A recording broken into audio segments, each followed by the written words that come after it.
О 15-й так званий Верховний суд Криму розгляне апеляцію на вирок українцю Володимиру Балуху. Це остання апеляційна скарга, яку заслухає суд перед етапуванням активіста до колонії. Захист має намір оскаржити вирок Роздольницького райсуду, який 5 липня засудив Балуха до 5 років колонії загального режиму і штрафу в розмірі близько 4 тисяч гривень. ФСБ затримала Володимира Балуха 8 грудня 2016-го за сфабрикованою кримінальною справою. Начебто на горищі будинку знайшли 90 патронів і кілька тротилових шашок. Володимир Балух і його захисники певні, справа шита білими нитками. А Володимир Балух став жертвою репресій через свою проукраїнську позицію. Зокрема, через синьо-жовтий стяг, який майорів на подвір'ї його будинку.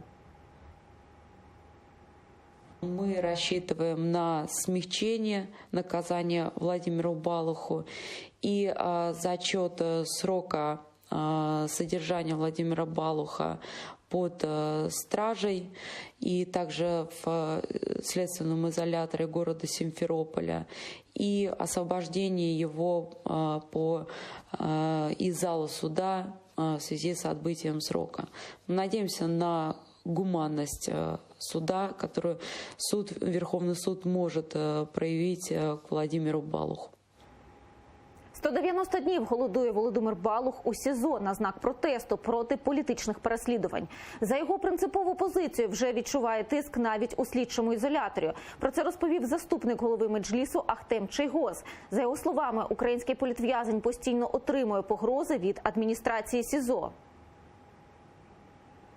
Балух находится в абсолютно изолированном сейчас состоянии. Он находится в камере 5-8.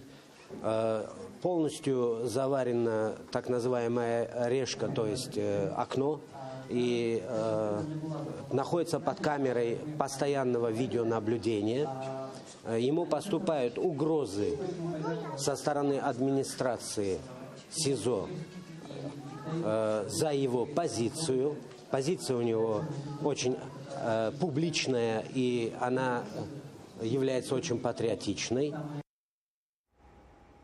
При цьому, знаючи практику так званих прокремлівських судів Криму, виправдальної ухвали для Балуха Ахтем Чийгоз не очікує.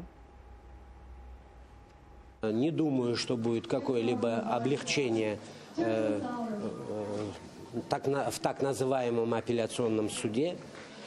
И далее нужно будет всем очень активно подключаться в борьбу за его жизнь, за его освобождение, ровно как и других политзаключенных.